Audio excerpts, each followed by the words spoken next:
Good morning and welcome to Career Coffee Shop, brought to you by Santa Fe College. I'm James Schindler, coordinator for the Career and Job Placement Office, and my co-host is Ismelda Alvarez, admissions specialist. Good morning, James, and good morning, viewers. Thank you for being here today. We're super excited. James, how are you drinking your coffee today? Wow, you are jumping right into it. I love it. This morning, in my Darth Vader mug, only because it's large, I'm drinking a shot of espresso added to a regular cup of coffee, one of my favorites. But I tell you, I mistakenly thought this was called an Americano, and I found out differently this morning.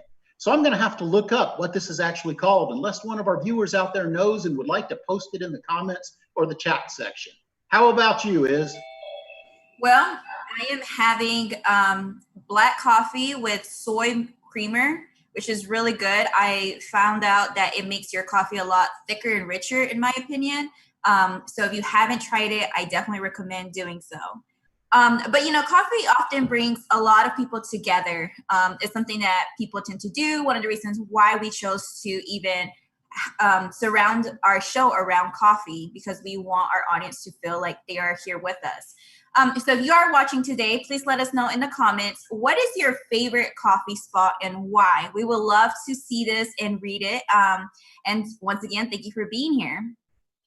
That's a great question. I can't wait to hear some of people's favorites, especially maybe learn something new about our area. Well, viewers, today is June 18th, and we are almost 3 months into the COVID-19 pandemic here in the Gainesville area. Businesses are beginning to reopen. Traffic is once again becoming congested in the expected areas, and the unemployment rate, while still high at 13.3%, it's considerably lower than it was the last time it was reported. So, I like to think that things are looking up, but I'm still being very, very cautious. We have a great show for you today, including a visit from a local employer who has open positions to fill and words of encouragement from a student who recently completed our Back to Work 50 Plus program. But before we hear from them, how many of you are interested in learning about medical coding? Awesome. Julie Shea, who runs our Health Information Technology program, HIT, will be joining us to share a little bit about her programs and how you can find out if this field is right for you. Plus, we have financial aid joining us this morning to talk about paying for college and answer some questions on how to stretch that dollar. And lastly, I want to talk a little bit about stress.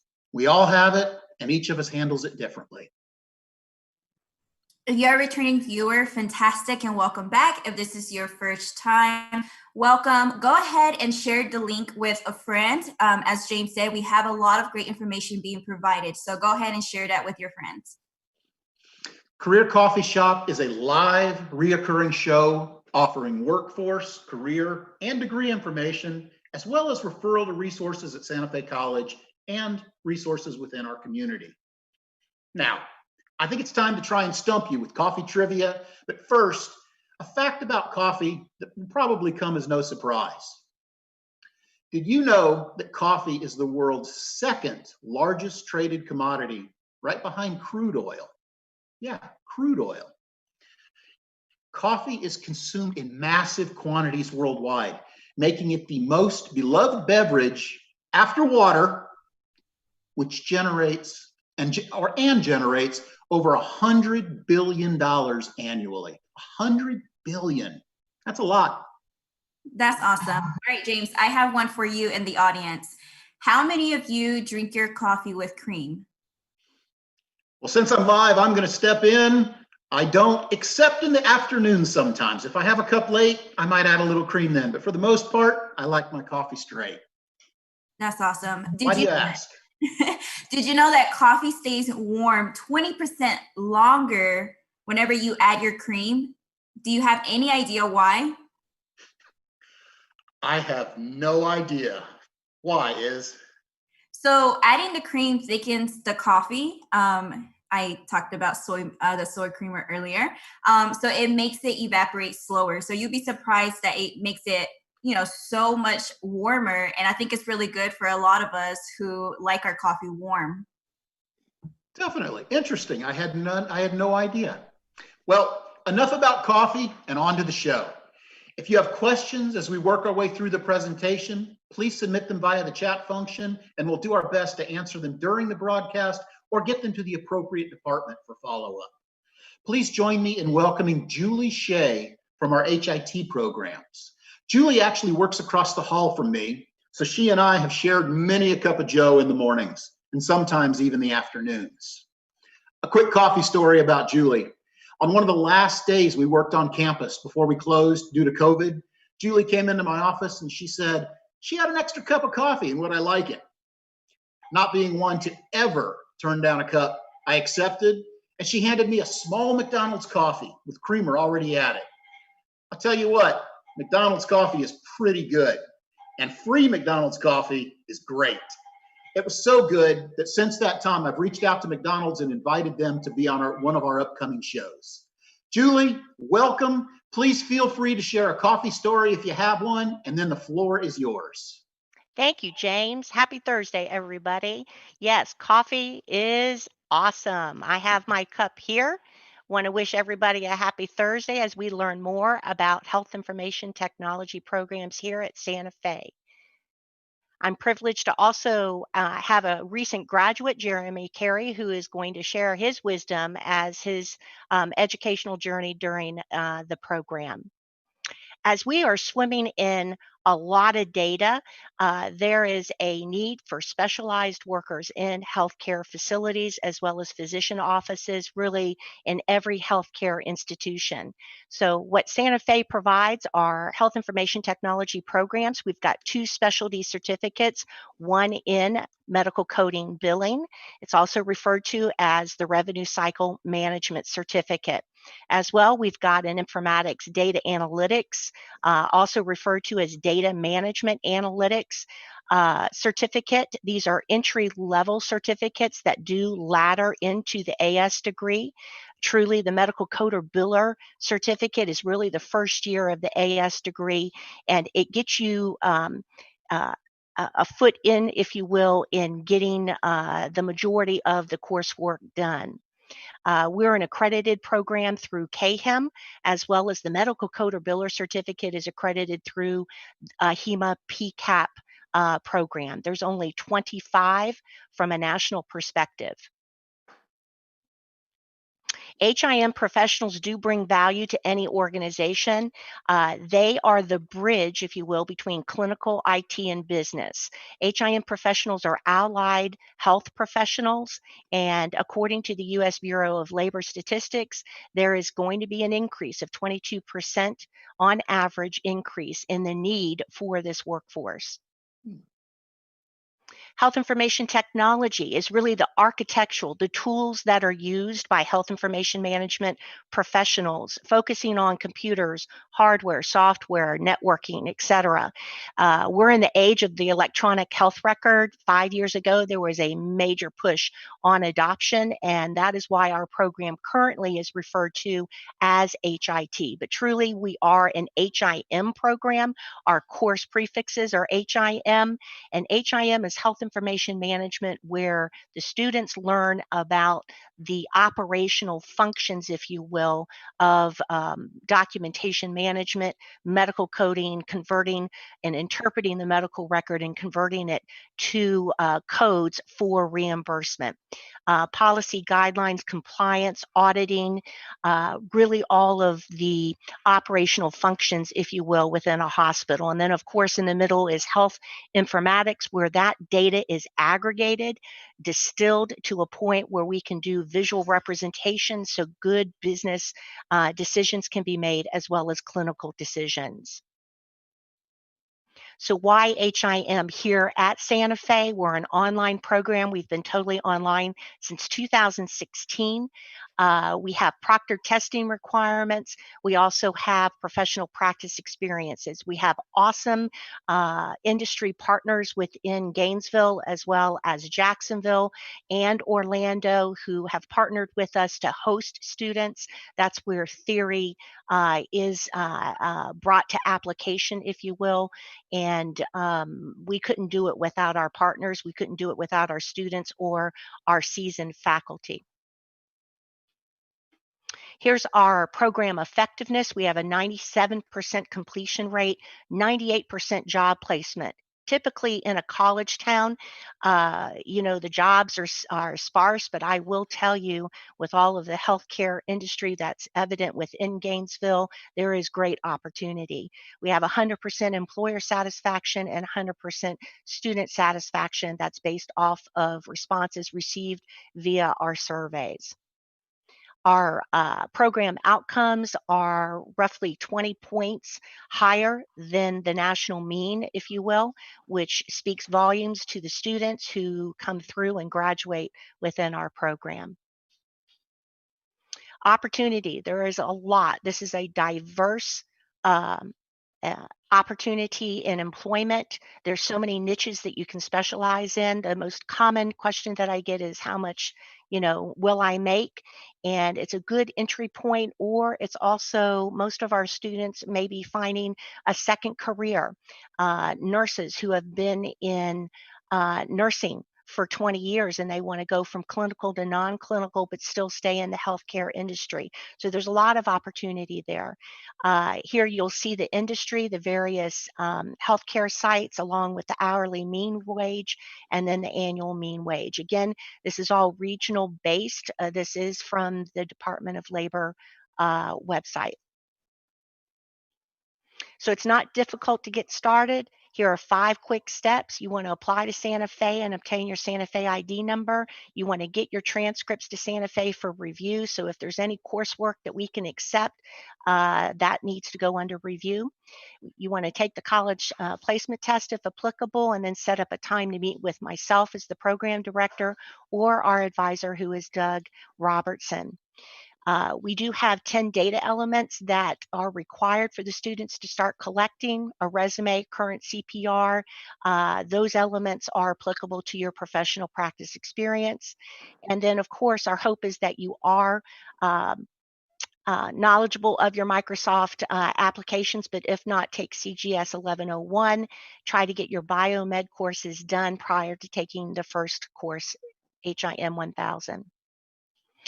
As I said before, our industry partners are awesome. They do host a lot of our students. There's potential job opportunities, ability to get your foot in the door and really shine. Again, the ability to put theory, what you're learning in the classroom, to application.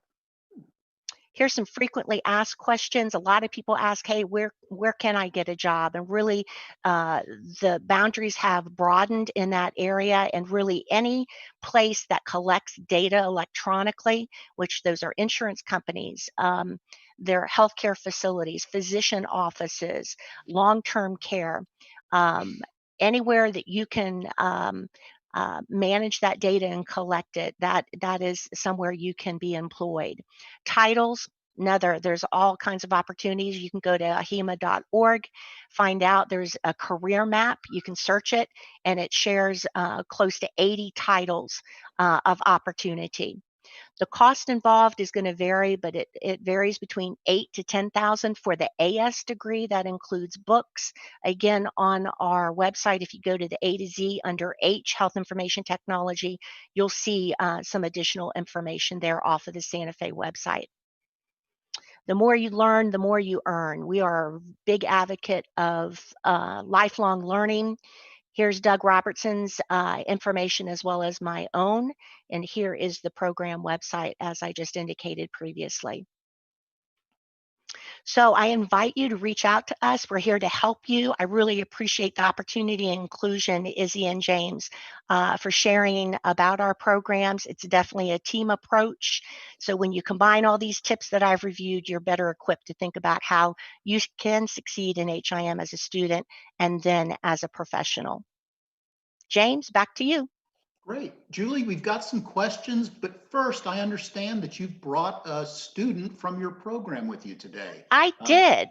Fantastic. Well, welcome, Jeremy. Welcome to the program. I'm going to jump right in. I've got a question for you, Jeremy. Yes. What did you like most about the program?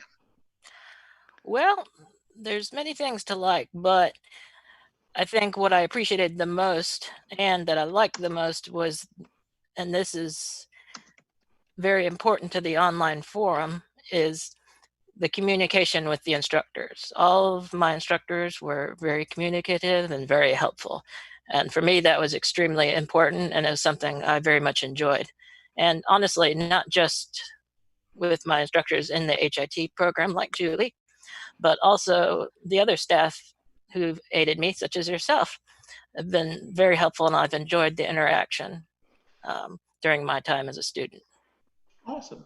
Well, thank you for being with us and sharing, Jeremy. Of course. Julie, I've got a question, and Jeremy, you're welcome to provide your perspective as well. Let's see. Can someone straight out of high school pursue this? If so, what type of high school student succeeds in the certificate? Strengths, interests, favorite high school subjects? Hey, awesome question. Yes, a high school student can do this. And actually, there's a few high schools here locally that we have partnered with. I know Gainesville High has their health professional, I forget what they call it, but really an HIM professional has similar backgrounds. So your biomed courses, your anatomy, physiology, your medical terminology, pharmacology, pathophysiology. So really, these students take those biomed courses. They're just simply non-clinical and not, clinically treating individuals. So we do have an articulation agreement and accepting of the biomeds if they, dual enroll. So we welcome them, and they have great opportunity. You mentioned HIT and HIM, and you gave some information as far as how to tell the difference. Could you, just for our viewers, one more time and quickly, the difference between HIT and HIM and the type of personalities that would, go for HIT as opposed to HIM and vice versa? Okay, really, HIT, I view HIM, Health Information Management, is the larger umbrella, where HIT is a subset. And HIT is the architectural, the system aspect, the networking, the programming, the software. Whereas HIM is more of the processes, the operations, functions, if you will. So HIM professionals have the IT background. A lot of HIM professionals, I encourage the student to understand what their strengths are, what they groove on. Not everybody grooves on medical coding. Some really groove on IT. So we encourage them to go in that direction.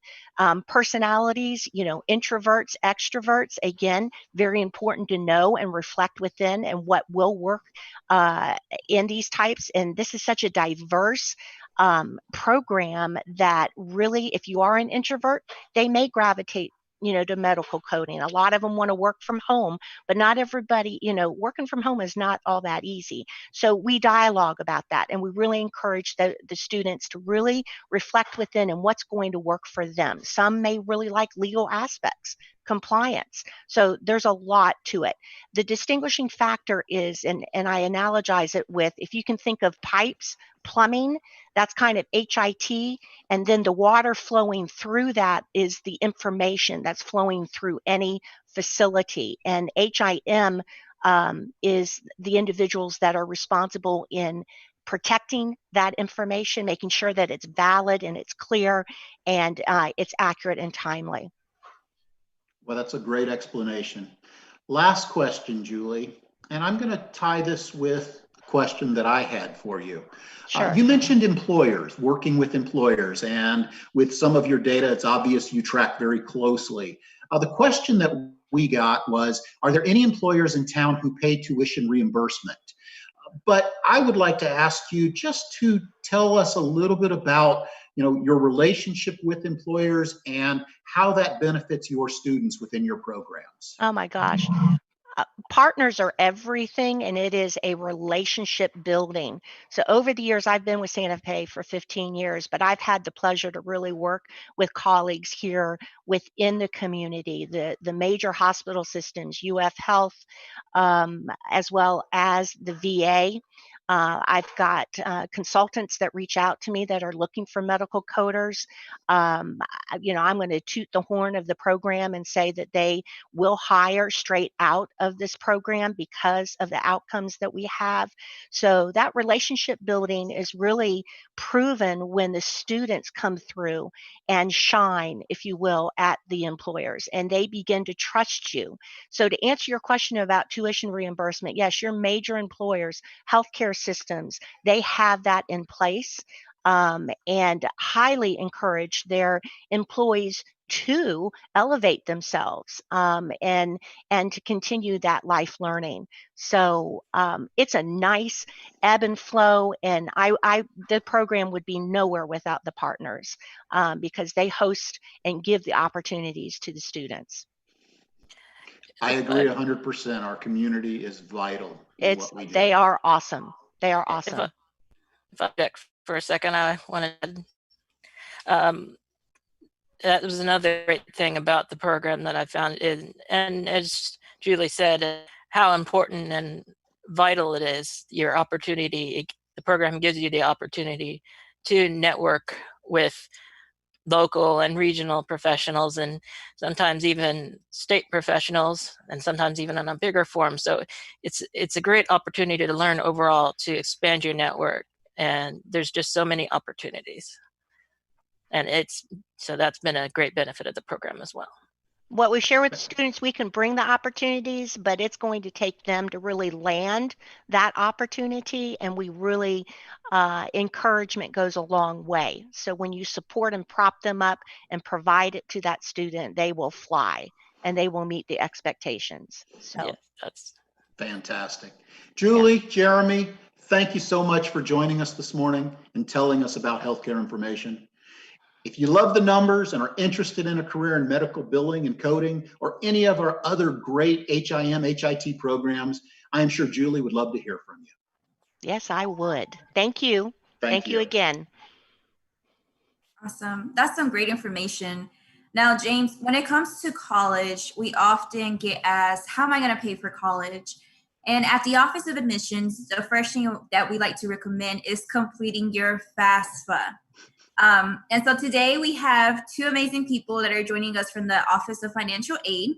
And we have Lakeisha and Glenn, who will be talking a little bit more about this, along with some questions that we have afterwards. But if you do have some questions, feel free to go ahead and put that in the chat box right now. So Lakeisha, the floor is yours, and tell us, what are you drinking this morning?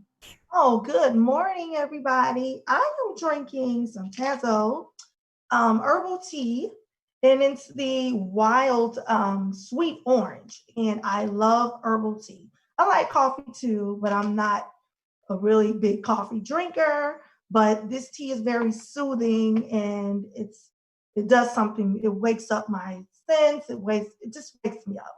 So that's what I'm having this morning.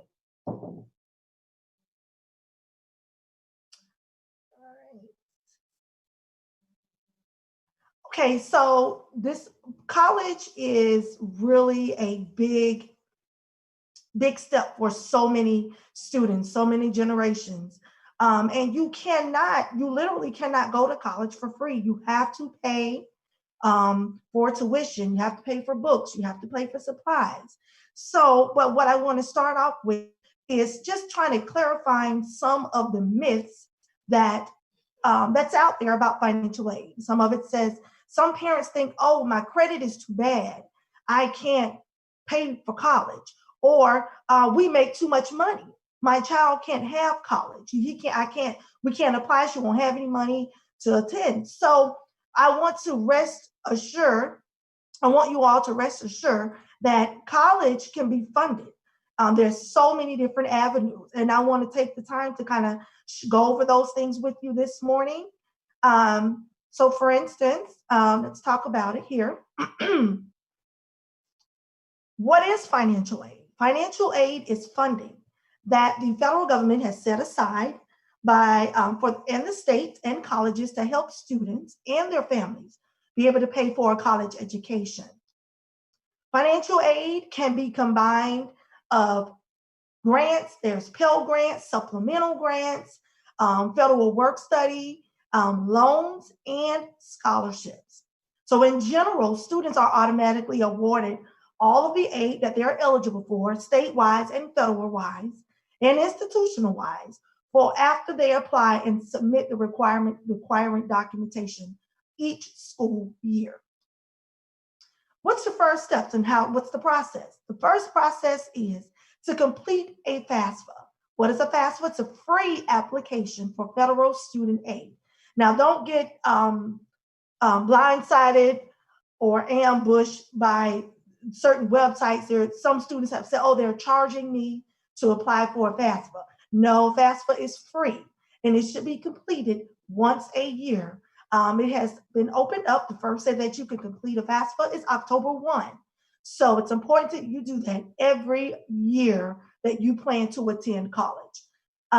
Next step, once you submit your FAFSA to the school of your choice, which hopefully is Santa Fe, you would go into your eSanta Fe, and I will show you how to log in a little bit later to check your financial aid status to see if you're selected for verification, or if they need documentations to prove your residency and things of that sort. Then if you need those things, then you will go to step 3 and submit the required documentation. Once those have been submitted, you've been verified by a verification team in the college and the state, you would then be awarded the eligible amount of money that you are entitled to have. So federal work study is it's a program designed to provide students with part-time work. So in this right here will also help students pay for college-related expenses. Eligible students will be awarded work study on a first-come, first-served basis according to your FAFSA completion date beginning October 1. So there are some perks to completing your FAFSA early. To be eligible, once again, complete your FAFSA by October 1. Make sure you indicate on your FAFSA, there's a question that says, are you interested in work study? Make sure you indicate yes. That would allow you to go automatically on a wait list that the college has when they get ready to award those students. You have to be meeting standards. GPA has to be at least a 2.0. You have to be degree seeking, taking at least 6 credit hours in a fundable program. Loans, the federal government also has low interest rate loans. That there is one called the subsidized. While students are in school, the subsidized does not accrue any interest. There's unsub. While you don't have to start making the principal payments towards your unsub loans until 6 months after graduation, the interest does accrue while you're in school. And then there's a plus loan. That plus loan is a parent loan, and that will be the only individual and only time a credit check is ran. And the credit check is ran on the parent. And to be eligible for that, the parent that does apply for the plus loan has to be the same parent that is used on your FAFSA. You have to be eligible for at least 6 credit hours, fundable program, and you also have to be meeting standards as well. There are scholarships that's there. We have scholarships. They come from so many different outlets, institutional, the federal government. They have grants and scholarships out there for first generational students that their parents only received maybe a high school diploma. They never went to college. Their siblings never went to college. If they would be the first time, the first generation to go, there are scholarships and grants out there for them. But what you have to do is complete that FAFSA early. There's also scholarships that's out there on our website. I'll be more than happy to share that website and show you how to navigate through that as well.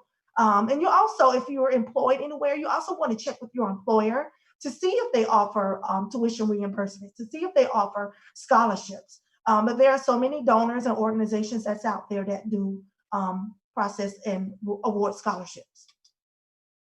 There's a question that I want to talk to you about, and it says, what if I don't qualify for or receive enough financial aid to cover my educational expenses? Santa Fe, our website, our Santa Fe College page has a ways to pay website. There you will find alternative ways to help pay for college, such as private scholarships, apprenticeships, private loans. Private loans you can go through banks, different lenders that's out there. And then there are other payment plan options that the college offers as well. This also includes those students who qualify for student loans only, and they say, oh, I don't want loans. Now would be the time for you to start researching and looking through our scholarships to see which ones would fit you and your need, which ones you qualify for, to help reduce the borrowing. Here you'll find a resource page. I find it to be, we constantly have it updated. It's very helpful. It has so many, so much information that's out there, a plethora of information. And it has so many tabs that it take you to frequently asked questions and things of that sort. So this concludes our presentation for financial aid. We hope to see you at Santa Fe this fall. We can't wait to meet you. Whether it be virtually or in person on campus. Santa Fe is a great place to be. I will be celebrating my 10th year at Santa Fe in August. So, and it's been a pleasure meeting so many students, and not only meeting them, but being able to say, hey, I took a part in you graduating, not from one program, but for two. So I'm excited, and I would like to say to James and Izzy, I appreciate you for having my colleague, Glenn Griggs, and I to be a part of your program today. Thank you. Awesome. Thank you so much for sharing. I do want to hear a little bit more from Glenn. So I do have a couple of questions for you. So the $1 million question that I have for you is, why is it important to complete FAFSA? This is a common question, actually. So what is your response to that? That is a very good question. The main reason we want to make sure you can meet FAFSA is that is what does the financial aid department know exactly what funding you qualify for. No, we all want to qualify for as much free funding as possible. That's the grants and the scholarships you don't have to repay. And once you fill out the FAFSA, that's going to fill in your income information and number in household. That's going to give us what's called an EFC, or an expected family contribution. Let us know, per the government's calculation, what you would qualify for as far as free funding and loans. The biggest reason to make sure that you can get the aid to qualify for is the main reason.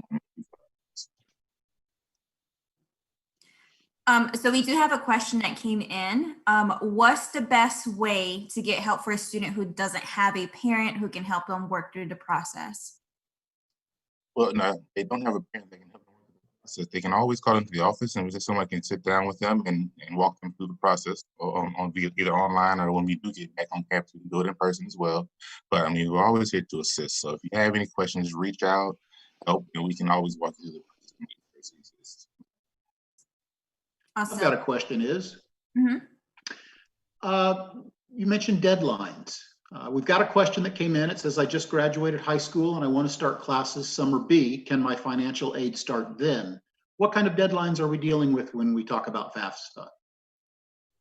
Well, actually, as long as you're still within the year, you can still fill out. So if you're coming for summer B, you can go ahead and fill it out now, we'll process it, everything, get your aid in place before you start. There's not really a cutoff date except for the end of the year. When the year is over, that's when, I'm no longer going to go backward and more funding. Starting summer, now is a great time to learn.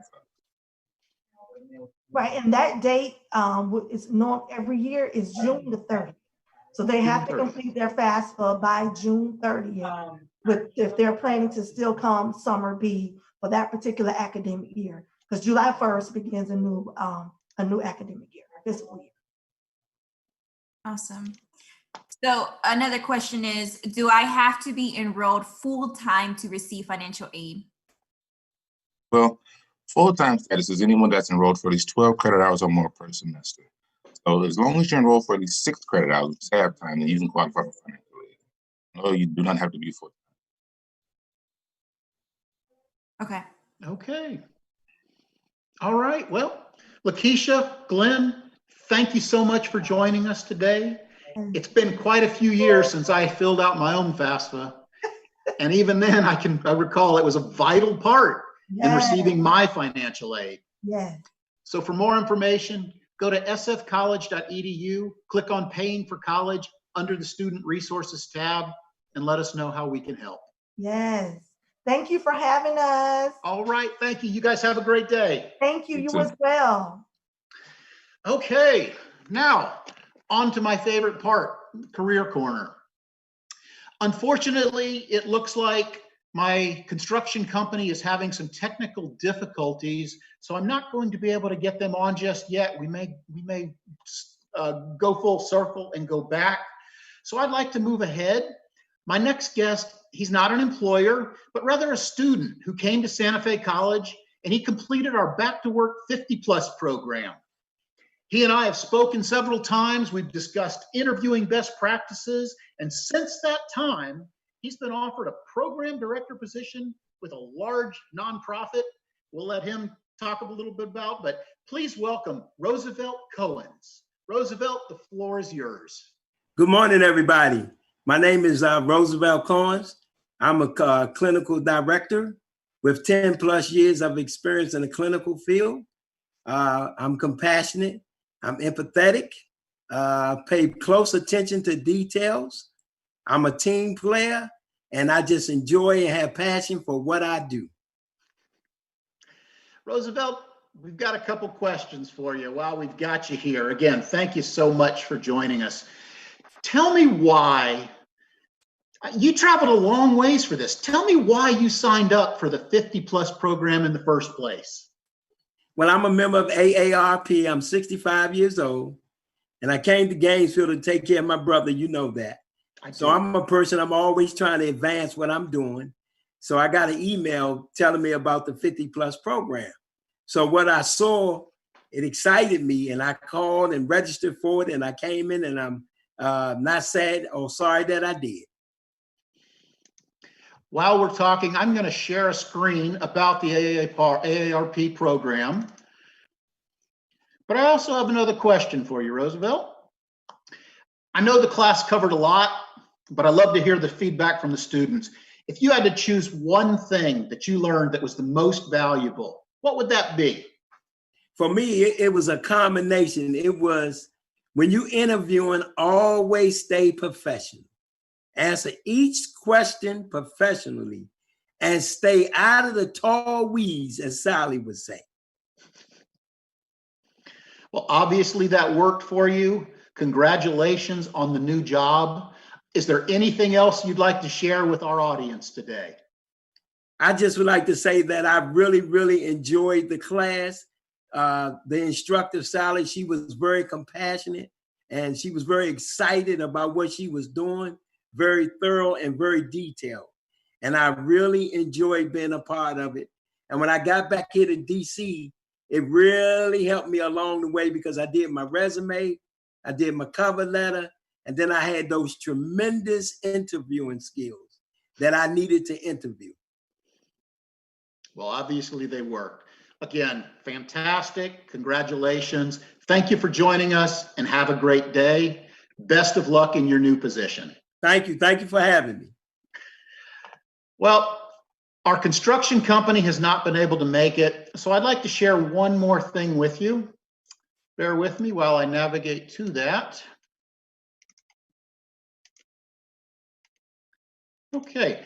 I've mentioned in a past show about the Connect, but the reason I'd like to share this again is we have a Connect meeting coming up on the 22nd of June. Now, Connect is a networking group, should be on your screen now. 22nd of June, this is a networking group not necessarily people with degrees, but people that have been in the work experience for a little bit, but that are looking for a different way to connect, not only with themselves, but with other job seekers in like situations, also with employers who are often invited in to be guest speakers. It's just a fantastic way to get yourself out there, let people know what it is you're looking for. You should have the information on the screen. It is being done virtually at this point. So take a look, check it out, give the class a try. The people that are doing the class, Andrea and Joe Johnson, are fantastic. Probably some new people being brought in as well. But again, great networking opportunity, will cost you nothing but a little bit of your time. So check that out. Okay, well, let's move on. I'd like to turn our attention a little bit. I mentioned stress, and you know, the outbreak of COVID-19 has no doubt been stressful for us all. For some, fear and anxiety can be overwhelming and cause some very strong emotions. So now, in the age of coronavirus or COVID, it's understandable that job seeker stress levels are on the rise.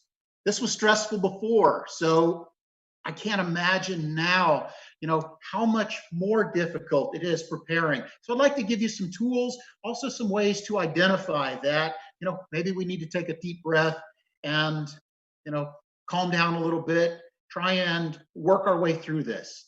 Some signs of stress, some of the things to look for: changes in sleeping or eating patterns, or difficulty sleeping or concentrating.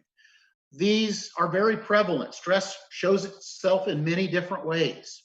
Worsening of chronic health problems and mental health conditions tend to get worse during times of high stress. So, when you find yourself becoming overwhelmed, take a deep breath, go for that walk. Increased use of alcohol, tobacco, or other drugs. Again, we've heard about this, but we need to be monitoring ourselves, watching for these signs, and handling them appropriately. As we mentioned, stress manifests itself in a lot of different ways. And the point is, everyone reacts differently to stressful situation, and how you respond is influenced by a lot of things. How we were brought up, our background, the culture we come from, even the community we live in has a great impact in how we manage stress. But there's some good news. And I teach this in my interviewing courses. A certain amount of stress can actually help you do well in an interview. Practicing for that interview can help you maintain a manageable stress level, and there's some effective responses you can use if your level of stress starts to become overwhelming. One of the things I teach during interview training sessions is the management of stress. Life has a way of throwing challenges at us, especially when we least expect it. So if we can ready ourselves in advance for the known and the unknown, we'll be able to continue moving forward. Many of the same stress management techniques we cover in the class are relevant and effective at helping to manage the stress associated with this pandemic. James, what are some of those specific ways that people can reduce stress during the isolation of this pandemic? Fantastic question, and one that I am practicing daily. First off, take breaks. A lot of us are working from home. We are constantly being bombarded with, not only work, but listening to the news stories, social media, hearing about the pandemic over and over and over. We want to know what's going on. So take a break, get up, walk outside, go get a drink. Next, take care of yourself, take care of your body. Deep breaths, stretching, meditating. We all have different levels of physical fitness. We're from a lot of different age ranges. So, again, do what's right for you. Eat healthy, well-balanced meals. If you can get some exercise is always good for us. And it's amazing when you're feeling a little bit stressed, just to do a little exercise, how much better you feel when you're done, how much clearer you think, and you're able to address those problems effectively. Avoiding alcohol and drugs. Again, it's a coping mechanism, and we need to find healthy coping mechanisms. So avoiding alcohol, minimizing your use of alcohol. Point is, again, make time to unwind, try to do some activities that you like, connect with family and friends, talk with people. I had my first sit-down restaurant meal the other day, and it was amazing. I'll describe it as simply normal, but I never thought that being in a restaurant having a meal would stand out like that, at least not just for being there, sometimes the food. But again, make sure that you're talking to people, communicating. I'd like to share a screen with you. If you or someone you know is feeling overwhelmed, and trust me, we all get there, and you need help, please don't hesitate to reach out. I'm going to put on the screen some numbers. First and foremost, we have 911. However, beyond 911, let me pull this up now, right here. Oops, excuse me for a minute. Well, I'm having some technical difficulties with that. There we are. I apologize for the delay. Where are we? Anyway, I apologize for that. The screen is not coming up. Again, 911 is your primary contact number, but there's also the distress helpline, which is 800-985-5990. If you're having trouble and need some assistance, please reach out. James, you mentioned, excuse me, you mentioned some similarities in coping techniques with interviewing and day-to-day activities during the pandemic. So could you share with us a little bit of those, please? Oh, definitely. With interviewing, one of the things I like to say is give yourself permission to be nervous, rather than trying to teach people a ridiculous notion of telling yourself to not be nervous. You're going to be. It's not going to happen. We're all nervous in an interview setting. We're all nervous in certain settings. Focus on the things you have control over, such as how to get to the location of the interview. Maybe it's going to be online, making sure that Zoom, making sure that technical difficulties, which I'm guilty of this morning, are occurring. Things happen, things crop up. The point is to be ready. Focus on the things you have control over, like time management. What are you going to wear? Practicing sample questions, researching the company that you're meeting with, and so on. These are items you can control. What's left? Items that you can't control. You can't control what questions you're going to be asked. How many people are going to be interviewing you? I know a lot of people say that really makes them nervous when they walk into a room and there's 5 or 6 people there. Again, being ready for it, accepting. You're going to be nervous, but you're going to get through it. You're going to do great. If you take care of everything you have control over, all you have left to worry about are those things that you had no control over with in the first place. In a way, you're working from a cleaner slate and you have a lot fewer items to manage. But what happens whenever you, despite all of your practice like that you're doing, and you feel like you still messed up in the interview? We all have those situations where we've messed up in an interview or in an important situation. And you know what? When you realize it, if you're in the interview especially, your stress level skyrockets. You may feel like you've already lost the job, but you haven't. While you really can't ask for a do-over, you still have an opportunity to make corrections. When you realize you forgot to say something important and you're still in the interview, it's always possible to say, I just realized I haven't mentioned, and go into it. Tell them what you didn't mention. Tell them what you wanted to say. If you realize that you didn't say something you wanted to after the interview, after it's already ended, you can always send a thank you email or a thank you note that says, I'd like to add, or I'd like to clarify what I said about. Several hiring managers I've asked said they would appreciate the willingness to admit the mistake and would consider the new information when making their candidate choice, because you haven't given up. So again, keep trying, be creative, think of ways, practice. You're gonna do fine. You're gonna do great. That's what I've got on stress. So I think it's time to go and answer a few questions from our audience. Okay, we've got a question, it looks like. Do you know of any support groups for people seeking work? Emotional support for each other. Give the number again. Okay, we're going to go back to Connect. I'm going to pull the information up one more time. just because it was suggested or requested.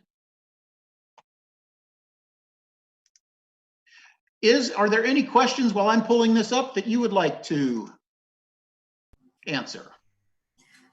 So there is a question on here that says, I have taken college courses at other colleges. How do I find out what will transfer? So one of those things, if you have taken classes before at a different college, you want to make sure that those college transcripts are sent over to the Office of Registrar. So once they have been processed, you'll be able to see that on your transcript, but you want to make plans and make sure that that college will send those transcripts over to us, okay?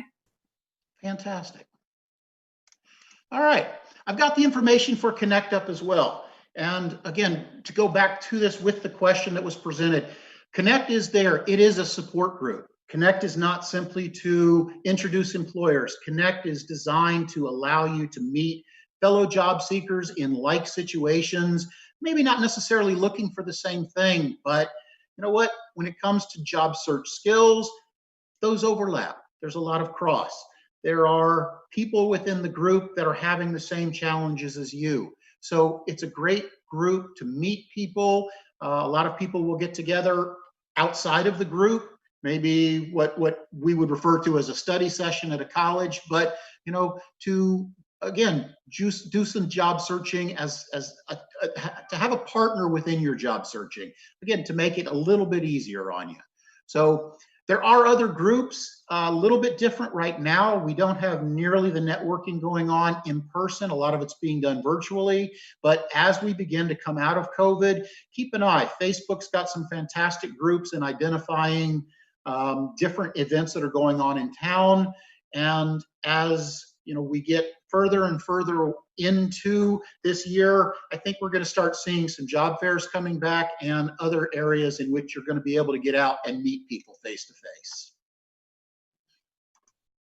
Do we have any other questions? Let's see. I've got a question. It says, I have taken college courses at other colleges. How do I find out what is going to transfer?